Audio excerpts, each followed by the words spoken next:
जब आईपीएल की शुरुआत हुई, आईपीएल 2022 की, बहुत सारी टीमें थीं जो जीत की दावेदार थीं और उन्हीं में से एक थी दिल्ली कैपिटल्स, क्योंकि कप्तान ऋषभ पंत को बनाया गया था।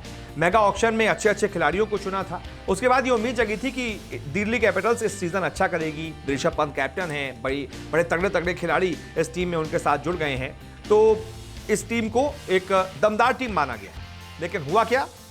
टीम प्लेऑफ्स तक में भी क्वालिफाई नहीं कर पाई। इसके 5 मुख्य कारण क्या रहे?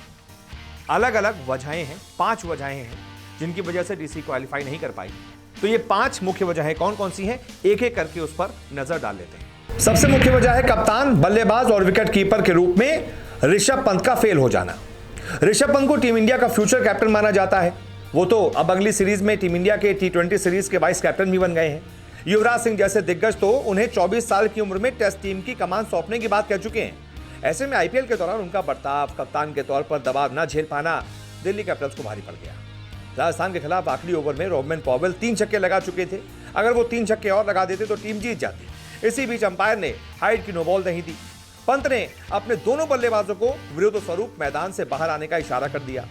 गली क्रिकेट में अगर कोई कप्तान ऐसा करे तो समझ में भी आता है। इंटरनेशनल क्रिकेट खेल चुका खिलाड़ी ऐसा करे तो वो स्वीकार नहीं किया जा सकता। पूरे घटनाक्रम के बीच पॉवेल का ध्यान भटका और वो छक्का लगाना जारी नहीं रख पाए। पंत के मुकाबले के दौरान ऐसे बर्ताव से उनको परहेज करना चाहिए था, लेकिन वो नहीं कर पाए। दरअसल ये नाराजगी बल्लेबाजी में उनकी नाकामी का ही नतीजा था। पंत किसी भी इनिंग में लंबी पारी खेल नहीं पाए। पहली बार ऐसा हुआ कि सीजन की समाप्ति के बाद उनके नाम एक भी अर्धशतक नहीं था। कप्तान और बल्लेबाज के तौर पर पंत की विफलता दिल्ली पर भारी पड़ गई और वो प्लेऑफ्स के दरवाजे तक पहुंचकर भी उसके अंदर नहीं जा पाई। दूसरी वजह, सेकंड फेज में कुलदीप यादव का खराब प्रदर्शन टीम पर भारी पड़ा। कुलदीप यादव दिल्ली के सबसे सफल गेंदबाज रहे। लग रहा था कि वो अपने दम पर टीम को प्लेऑफ का सफर तय करवा देंगे, लेकिन फर्स्ट हाफ में अपनी गेंदबाजी से कहर बरपाने के बाद सेकंड हाफ के 6 मुकाबलों में वो केवल 4 विकेट ही ले पाए, बल्कि पहले 8 मुकाबलों में वो 17 विकेट ले चुके थे। ऐसे में ये दिल्ली को नुकसान कर गया। जिस जोश के साथ कुलदीप अपनी पुरानी टीम के केकेआर के खिलाफ गेंदबाजी कर रहे थे, सेकंड फेज में वो उत्साह नजर नहीं आया, वो जोश नजर नहीं आया। कुलदीप का ना परफॉर्म कर पाना भी टीम को उम्मीदों में पीछे धकेल गया, टीम को नुकसान करवा गया। नंबर 3 वजह, कोरोना संक्रमण से भी दिल्ली के कैंपेन पर पड़ा असर। कोरोना ने दिल्ली की टीम को बहुत बड़ा नुकसान दे दिया। मुंबई के जिस होटल में टीम ठहरी थी, उससे कुछ स्टाफ मेंबर्स पॉजिटिव आ गए। 16 अप्रैल को आरसीबी के खिलाफ मैच से पहले हुए कोरोना टेस्ट में दिल्ली टीम के फिजियो पैट्रिक फरहाट भी पॉजिटिव आ गए। उसके बाद सभी खिलाड़ियों का कोरोना टेस्ट लगातार किया जाने लगा।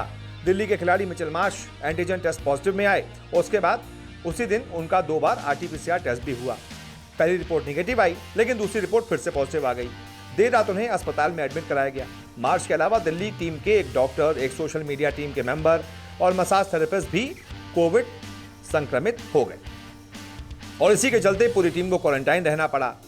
परिवार के करीबी संक्रमित होने की वजह से कोच रिकी पॉन्टिंग को भी 3 दिनों तक क्वारंटाइन में रहना पड़ा और इसी वजह से टीम का संतुलन बिगड़ गया।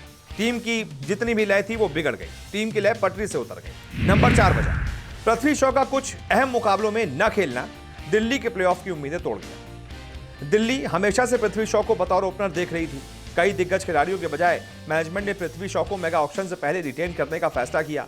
शुरुआती मुकाबलों में आतिशी बल्लेबाजी करते हुए पृथ्वी ने भरोसा भी जगाया कि वो पूरे सीजन को बेहतरीन शुरुआत देंगे टीम को। वार्नर और शॉ की जोड़ी टूर्नामेंट की सबसे विध्वंसक ओपनिंग जोड़ी के तौर पर भी देखी जा रही थी और इसी बीच उनके बीमार होने की खबर आ गई।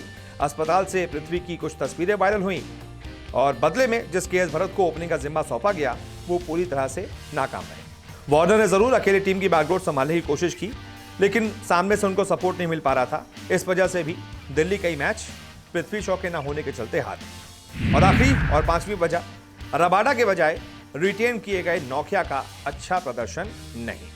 एनिक नोकिया को डीसी ने उनकी एक्सप्रेस स्पीड के आधार पर रिटेन किया था। रबाडा की जगह उनको रिटेन करने के फैसले पर काफी सवाल भी खड़े हुए थे। हालांकि मैनेजमेंट का यकीन था कि वो पावर प्ले और डेथ ओवर दोनों में रबाडा से कहीं बेहतर साबित होंगे, लेकिन नोकिया फैंस और टीम के भरोसे पर बिल्कुल भी खड़े नहीं उतर पाए। उनको पहले तो कुछ मैच वो खेल नहीं पाए चोट की वजह से।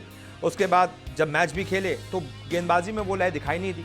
ना नई गेंद से विकेट ले पाए, ना डेथ ओवर्स में विकेट ले पाए। बहुत महंगे साबित हुए। तो ये वो 5 वजहें थी जिनकी वजह से एक मजबूत टीम, एक दावेदार टीम वो पहले ही बाहर हो गई और प्लेऑफ्स तक के लिए भी क्वालिफाई नहीं कर पाए। बहुत बहुत शुक्रिया इस वीडियो को देखने के लिए।